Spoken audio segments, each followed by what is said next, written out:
Pescinettio,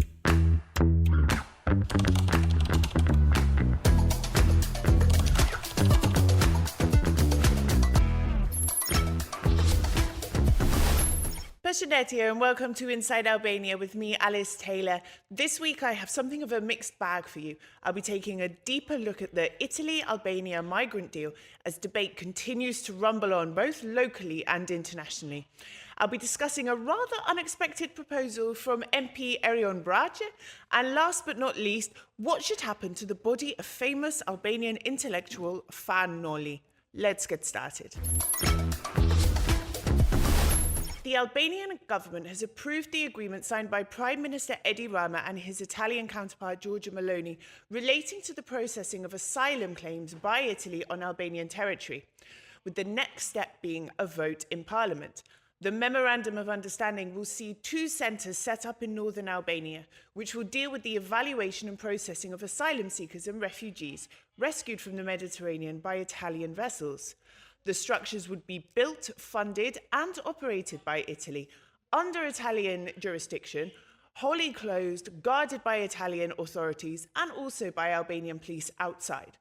The centres could hold up to 3,000 people at any one time, with a maximum of 36,000 over the course of a year. When a decision has been made on the individual's application, Italy retains full responsibility for removing them from the country, either to Italy or another location. Now, for the draft law to pass and the agreement to be ratified, a minimum of 71 votes out of the total of 140 is required, a threshold that should not be hard to meet, as 74 would come from Rama's ruling Socialist Party, which can also rely on backing from its other allies. This means that unless there is a significant rebellion among the socialists or their allies, the law will pass, although, knowing Albanian Parliament, considerable debate is expected. But criticism of the deal from human rights organisations, and this week the Council of Europe's Commissioner for Human Rights, Dunja Mijatovic, continue to flood in, casting uncertainty on its future. I'm joined online today by Flaminia Delle Cesa, the Senior Legal and Advocacy Officer at the International Rescue Committee in Italy. Good afternoon, Flaminia. Thank you for joining us on Inside Albania. Good afternoon. Thank you for having me.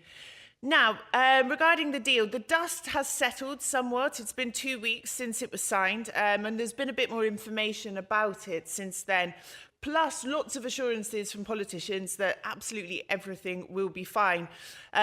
Do we still have the same concerns that we did when we first found out about this deal? And if so, what are the key legal concerns and uncertainties? Our concerns indeed do remain the same as a week ago, as there are both procedural and substantive resolved issues that still need to be addressed. From a procedural point of view, meaning from the rules and the proceedings that have to be followed for the deal to be implemented, the main problem now lies with the ratification of the deal by the Parliament, which means a vote of approval of the deal through the adoption of a dedicated law. So Article 80 of the Italian Constitution requires that some international treaties that are political in nature or provide arbitration or judicial regulations or import changes in territory or burdens on finance or amendments to law need to be submitted to the Parliament for the ratification, so that the content of such deals can be actually subject to due scrutiny by the Parliament, by the members of the Parliament. Indeed, the Italy-Albania deal seems to meet all of the requirements, so a ratification should be needed. However, the deal was signed without previously informing the Parliament, and the position of the government now is that no ratification is needed because this deal originates from previous treaties and deals within Italy and Albania. In particular, a treaty that dates back to 1995 and another agreement that dates back to 2017. The problem is that the position of the government cannot be upheld from a legal point of view, because in particular the 1995 agreement was mainly aimed at regulated migration from Albania to Italy, which is of course a totally different issue than offshoring detention from Italy to Albania. So this explanation does not mean that the ratification obligation need to be circumvented. So I just want to check what you said a second. So, sorry, just 1 second, just to clarify one point. So what you're saying, so in Albania, they are going to ratify it. It's going to be voted on in Parliament. So, but in Italy, this is not going to happen. The position of the government is now that the ratification is not needed. Wow. It has been clarified by relevant government spokespeople, precisely because they say that it originates and the basis for this agreement is lying on previous agreements that already set the ground for this agreement to be implemented. So it's not going to, potentially not going to go through that process at all. And how are other politicians from other political parties sort of reacting to this? The opposition parties have actually sent a letter to the president of the Chamber of Deputies asking for the ratification to take place because they want, of course, to have their say, to have to go through the normal procedure. So it would entail the adoption of a law that needs to harmonize the protocol with existing national, EU and international law. So they're very much pushing for this. And actually, the Ministry of Foreign Affairs is speaking to the Chamber of Deputies next Tuesday on this deal. So we're not sure whether on that occasion this issue will be clarified even further. Now, as for the deal itself, let's say it all goes through as is. Do you think it's possible to implement such an agreement in a way that is legal and ethical? So is there a legal and ethical pathway to processing the asylum applications of individuals in Albania under Italian jurisdiction? At the moment, of course, as we just said, the very problem is the procedural aspect, so the ratification. Even if this procedural obstacle is overcome, the actual implementation of the deal would still face significant practical and legal barriers. And the list of such a barrier is long, but I can mention a couple of examples. So firstly, Italian authorities in Albania would have to ensure that asylum seekers in Albania enjoy the same rights as asylum seekers in Italy. And these include the right to a fair hearing, including the right to access and be represented by a lawyer. The text of the agreement actually says that different actors, including lawyers, will be granted access to the centers in Albania, but this may prove inadequate for lawyers to actually represent all the people that will be at the same time in these centers. And this holds particularly true for one crucial moment that needs to be happening within 48 hours of the detention, which is the judicial review of the detention. So the moment in which a judge has to confirm whether or not the detention order is lawful. Secondly, there is another consideration to be done on the conditions of people in these centers, because those conditions may be in breach of Italian law, EU law, international standards, and it is not yet clear whether Italian authorities, and in particular the ombudsman for the people of deprived of their liberty, will be actually able to implement their monitoring mandate in those centers.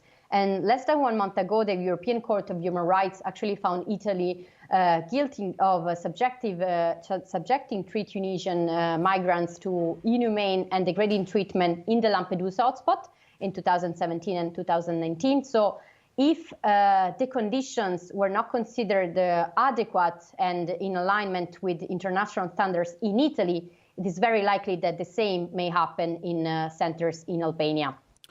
Now, on to recent news from this week. The Supreme Court in the UK has ruled that the plan to send those seeking asylum in the UK to Rwanda to process their applications there, but also to leave them there, if they are accepted, that has been ruled as illegal. Now, I know there are differences between the two proposals. For example, in the Albanian case, whether someone is granted asylum or not, they still ultimately leave Albania, which is not the case with the UK. But do you think this decision and the fallout from it politically and socially and legally could have any impact on the future of the deal between Albania and Italy? The judgment issued by the Supreme Court in the UK was indeed landmark and must serve actually as a wake-up call to governments to abandon their pursuit of ineffective deterrent measures and instead deliver a more pragmatic, humane and ultimately lawful asylum system.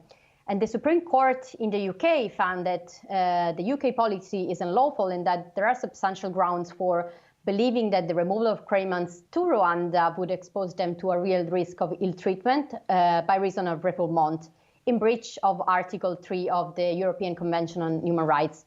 As you said, the case of the Italy Albania deal is slightly different, especially because in this case, the asylum procedure, the return procedure, will be implemented by Italian authorities abroad under Italian jurisdiction, so not by third actors or third countries. But still, the UK judgment is clear in stressing that what matters in the end is that asylum seekers in another country can enjoy rights and guarantees and access a fair asylum procedure as asylum seekers do in the country itself. So in both the UK and the Italian case, the governments must fundamentally rethink their approach and deliver a fair and effective system of protection for everyone. My last question. Do you think Italy and Albania were expecting such a negative response from this deal? I mean, it's been across the board. The European Commission has been a bit diplomatic, but it's quite clear they're quite concerned about it. Human rights organisations, the Council of Europe, legal and migration experts, political parties from different sides, members of the public. It's been quite a full-on response. Do you think they were expecting it? Do you think it can damage them politically? Do you think this deal is ever going to really be implemented? So the deal was not previously communicated from the information that we know to relevant institutions. So it was to be foreseen that when the news would be made public, then they would express their position and react in a way.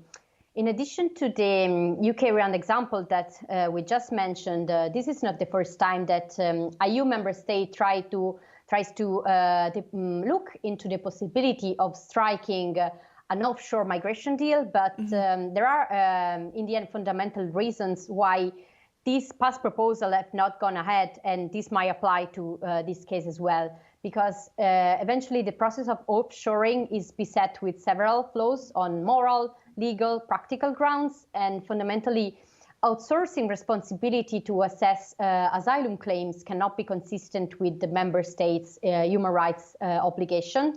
And in terms of the reaction from international human rights bodies, human rights organizations, experts, they have stressed their concerns in those past occasions, and therefore it's not surprising that they're stressing them again in this case, especially because this deal might set a precedent for other EU member states contributing to a troubling trend. And finally, with respect to the reaction of the public, people in Europe do have a huge capacity for welcome, as we have seen in the recent years with the response and the efforts of communities, especially to support the Ukrainian refugees. Therefore, these kinds of efforts to prevent people arriving into Europe are not necessarily in line with public sentiment. Flaminia, thank you very, very much for your time and for these explanations. Thank you very much. Thanks. This week, during the Economy Committee, a somewhat unexpected proposal came from Socialist Party Deputy Erian Brach. Following in the footsteps of Spain and other non-European countries like Zambia, Japan and South Korea, Brach has suggested that women should be entitled to paid time off work if needed during their periods, with the cost covered by the state.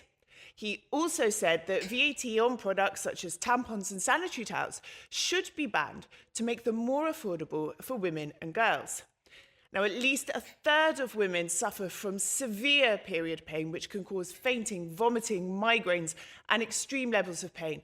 And these women are not usually entitled to time off work, much less paid time off. Now, I took to Twitter to conduct one of my very scientific polls to see what people thought. As expected, the results were rather divisive. Now, I asked a very simple question. Should Albanian women be entitled to state-paid leave, if necessary, during their periods?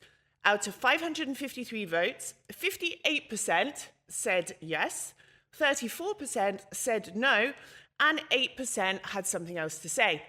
Not surprisingly, the comments section was alight with significant criticism of the proposal, exclusively from men who have never had and never will have a period. Some of the comments which I found on Twitter included rubbish and extreme feminist propaganda, not a disease or inflicted punishment, just part of being a woman and no reason for the state to pay leave, not an important issue, bad precedent that women will use to skip work, an idea that veers into socialism. Go a step further, keep women at home and the government pays for it. And it will hurt women, they will not be employed anymore. Now, I also asked about Erion Brach's other proposal, which was, should period products such as tampons, cups and sanitary towels be exempt from VAT in Albania? Twitter spoke with 139 votes, not quite as popular as the other one. 77% said yes, 17% said no, and 6% had something else to say. This time, there was more consensus, with most people, men included, stating that it was unfair that women should pay tax on an essential item. Now, being from the UK originally, I know there have been several pushes there to enforce period leave at a national level, as well as to abolish VAT on period products. But, like in many other places in Europe, in the absence of national laws, some businesses have taken matters into their own hands. Bex Baxter is the director of Coexist in Bristol, which is a 2-minute walk from where I used to live. Now, under her watch, Coexist has created its own period policy to give women time off work without any stigma or shame. Bex, welcome to Inside Albania. Thank you for joining me today, all the way from Bristol. Hello, very nice to be here.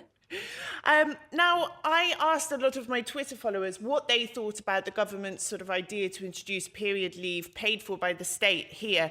As you can imagine, there was a lot of nonsense that came out of that. I don't know if I'm supposed to say that, but there really was.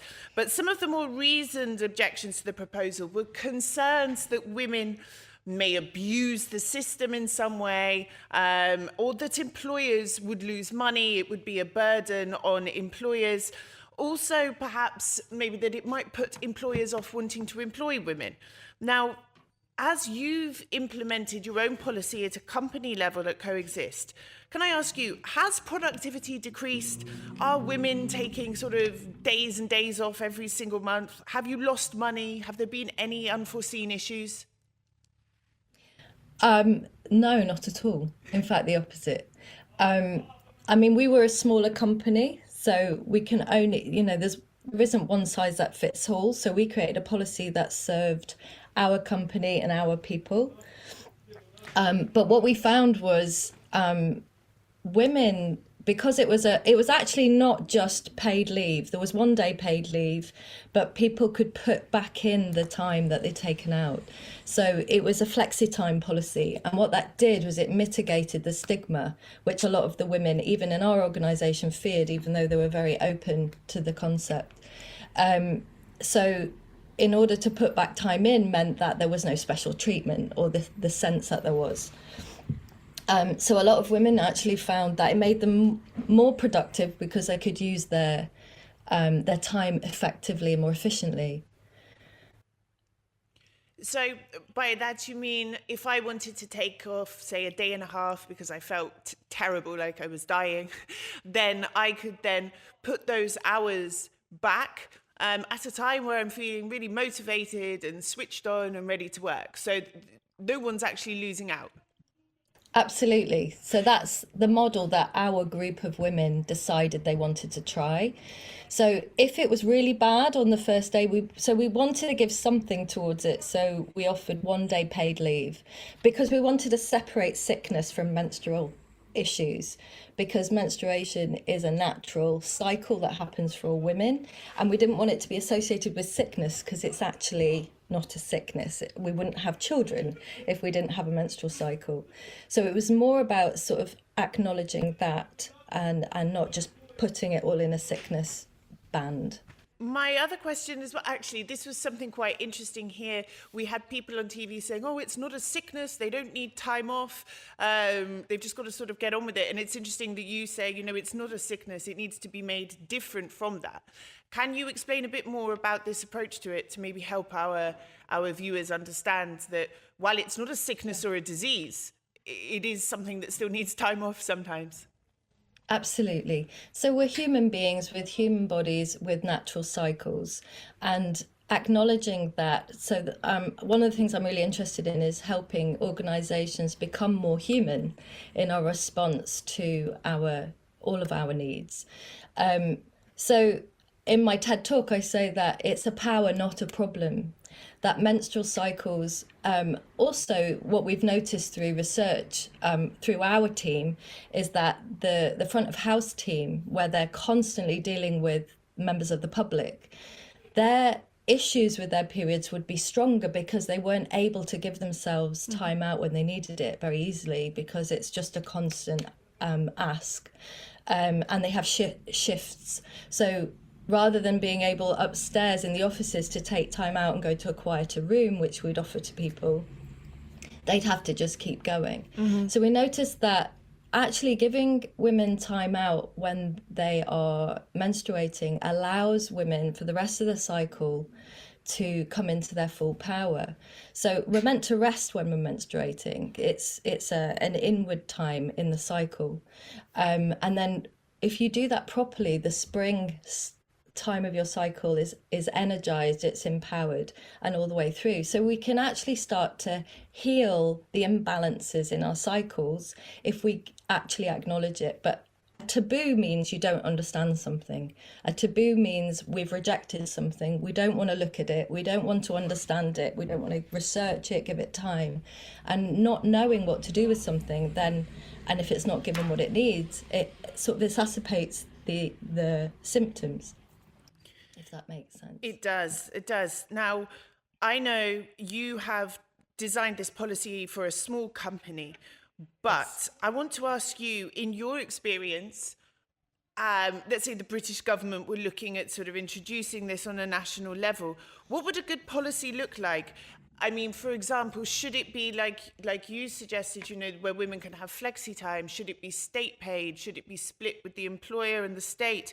Should women have to provide sort of a one-off diagnosis as having problematic periods, or should they do it every month, or is it not necessary at all? Should we just trust women and what they say? What are your views on sort of what a good national policy could look like? Well, personally, I've got my own views on that. I mean, Spain have rolled out a period policy for all organisations across Spain, and they're doing it based on you going to the doctor and that you've got significant issues that would require you to take 3 days off. So it's based on whether you're suffering or not. I personally believe that all women should have the choice to do what they want to honour their cycle. But that might be a bit too cosmic or a bit too left wing for a lot of organisations. But to listen to your people is where it's at. There's no one size fits all for the organisation. What's good for the organisation, the teams and the individuals. Some women suffer, some women don't. Some women don't have that, but they would like to take time out to give the right energy to that part of their cycle. So we wanted to create something that the flexi time policy meant we had lots of options within that. So we had a healing centre already as a department within the organisation, luckily for us. So we would offer, if a woman was struggling with their period and they didn't think that they would that particular month, that they could go for half an hour, just have some time out. There were options for office workers to go to different spaces. And there were options for certain roles to go home and work from home if they found. So for me, I could do that, and that was really useful. But we found that, for example, the department on reception, as I was saying, you know, there were shift patterns. So what we ended up doing was creating a tiered system where there would be volunteers that could maybe step in, and if they couldn't, then we'd move up to different roles within the organisation. and eventually to the directors to take that on. So there was a real sense of support and a structure of support to allow for women to be supported at that time. And I personally believe that really worked for us. We even had in meetings, women would say, I'm on day 2 and I'm really struggling, so this is where I need support. And it became so normalized to talk about it. And I think that's key, is talking about it and finding out from your people what the needs are.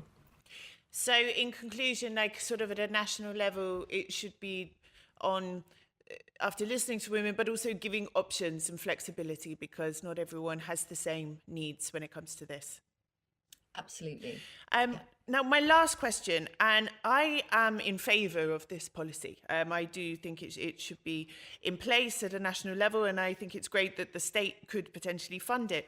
But it does niggle my mind slightly that such policies could, unfortunately, because of the world we live in, disadvantage women. Women, we take maternity leave, we sometimes need flexible working hours because of childcare, because this is, and especially in Albania, which is very patriarchal society, I do worry that some policy such as this may act against women when it comes to employment. Do you think that this is the case? How can we work around this? Well, I'm going to keep coming back to the flexi-time policy. For me, that's where the world's at, and it eliminates the stigma. If organisations can become, I love working with progressive organisations who are open to more flexi-time. I feel like that's where the world is going, and I think this supports all people, not just women, menstruating women, but people with mental health issues. All sorts of things that will allow much more diversity and inclusion. So the thing about women abusing, we'll go back to what you were asking earlier, abusing the policy. My experience is when you actually acknowledge the needs of people, they don't want to, I believe people want to contribute. I believe people want to do a good job at source. And I would rather go along with that than police people with policies. So I think a lot of policies have policed or set up to police people so that they don't abuse a system. And I think, personally, I think it's about support. How can we support the organisation and support the individuals and the teams to work at their best? And I think if you respond to need in a balanced way, it really works out. And so that's my personal view. Yeah, no, I agree. I think if you support people, if you respect people, if you meet their needs, they're less likely to take advantage because they feel included and they're happy to go to work. So if the Albanian government is listening, flexi time is perhaps the way to go forward with this. Bex, thank you very much for your time and for explaining how you do things that coexist. Thank you. Thanks for having me. Thanks. Bye-bye.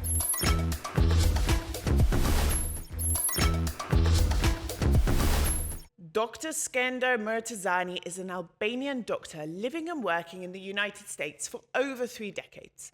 While having an extraordinarily successful career in medicine and lecturing in one of the world's best universities, he is also active in cultural, historical, and social issues. As chairman of the Queen's Factor of Albanian nationalist group Vatra, he was involved in the successful 2013 campaign to return the body of Mithat Frashëri to Albania. Now today, in 2023, he is working hard to return the remains of Fan Noli. Now, for those who might not know, a quick history lesson for you here. Fan Noli was an Albanian scholar, writer, diplomat, politician, historian, public speaker, Orthodox Archbishop, Metropolitan, and founder of the Albanian Orthodox Church and the Albanian Orthodox Archdiocese in America. He was also Prime Minister and Regent of Albania in 1924. I am joined today by Skender, all the way from Queens, to find out more about Noli and Skander's own quest. Skender, thank you for joining me today. First things first, can you tell us a bit about how you ended up in the US, becoming involved in Vatra, and what exactly your plan is? I grew up in Tetova in Western Macedonia, actually. My wife is from Kocha. And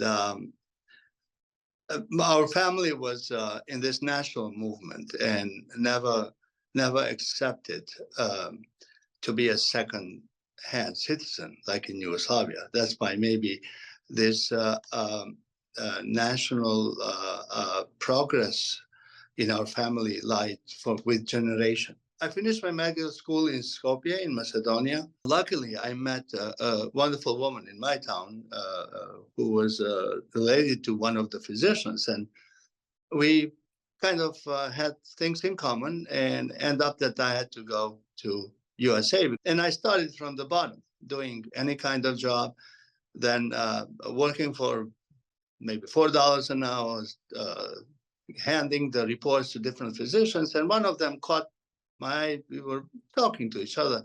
And after a month or two, he asked me, what do I want to do? I said, my ideal goal is research. I don't care about money. Just I want to introduce myself and learn more from the research world. And it happened. I went to Rockefeller University, and then I went to NYU. And then I got my residency at one of the Cornell hospitals.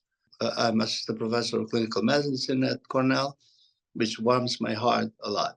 When I came to United States, I was a member of VATRA organization from the same year, 1990, the 28th of November, significant day.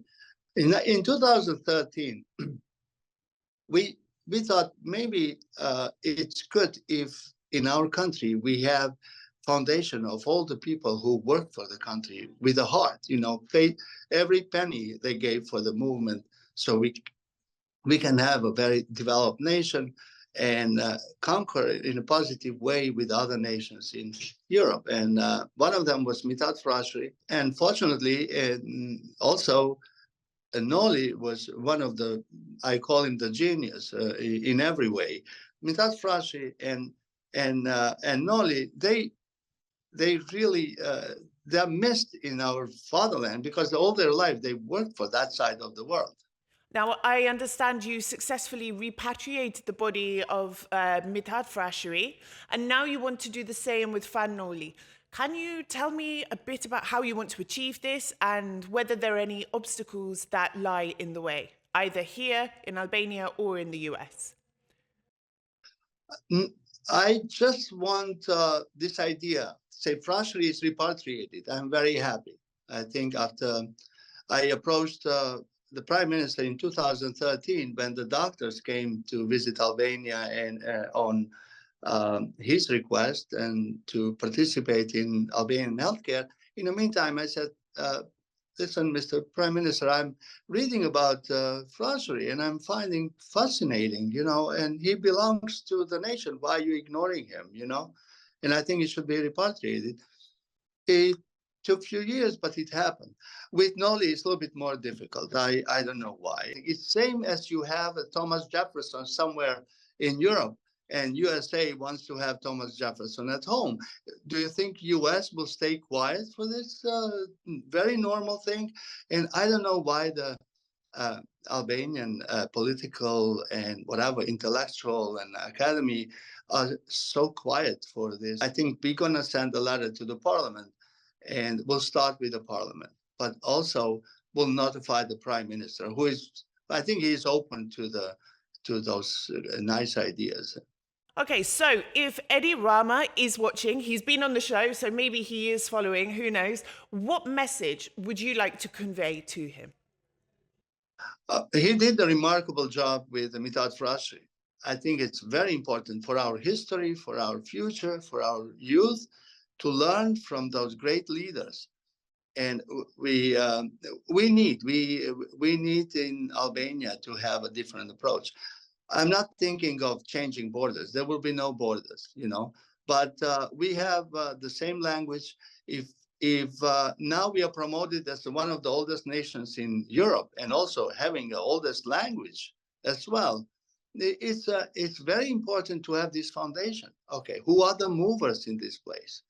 And I think Noli has a tremendous big part, and he should be repatriated. Now, this is a very noble cause, and I applaud you for it. But there may be people watching, the younger generation who don't know who Fan Noli is, they don't know much about him, or they don't see the importance of this issue. What would you say to them? How would you encourage them to care about this cause? I would say that if they need a role model, which we don't have too many, if they need a role model, how they can think and how they can approach being Albanian, what's the best way, and how to think about the future of the nation to follow the Noli's legacy. And they can find it so amazing, and they can find it so prosperous. It's amazing how beautiful thoughts he had for interreligious harmony within Albania, how he thought good about music and orchestra. He was great in translation. He is great in writing. He was preaching one of the best Orthodoxisms in the Balkans. The Albanian Orthodoxism was so pure. It's very God-related. And the youth and young people, the students, the entrepreneurs, they will find themselves released by any pressure of nationalism just by following the Noli and being an example as a European nation. Skanda, thank you very much. In other short news, just before I go, Albania has been elected to the Executive Board of UNESCO for 2023 to 2027, which ensures the overall operations of UNESCO, as well as making sure all decisions are properly carried out. Albania has also found its way onto National Geographic's Cool List for 2024, being dubbed Europe's rising star amongst 30 places and experiences around the world. This comes after the country welcomed a record 8.3 million tourists between January and September this year, a new record, and showing Albania is well and truly on the radar of travellers the world over. In two bits of not such good news, a new survey from the Regional Cooperation Council found that 31% of Albanians want to leave the country, while 18% have their suitcases packed and are ready to go. This is the highest percentage out of all Western Balkan countries. And out of those that want to go, almost half do not want to come back. And the age group most likely to leave, you guessed it, age between 18 and 44. Now, the same survey also found that citizens of Albania, along with Serbia, think their countries are more corrupt than any others in the region. It found that 87% of respondents thought there was a widespread issue of corruption, with half believing corruption is deeply rooted in every aspect of society. Also this week, you can catch the last days of the Tirana Book Fair, a well-known and well-loved event bringing together local authors at the Palace of Congress until Sunday. That's all for this week. Thank you for tuning in. You can catch Inside Albania every Saturday on Euronews Albania at 5 o'clock, on our YouTube channel and across all major podcasting platforms. Mirapafshim.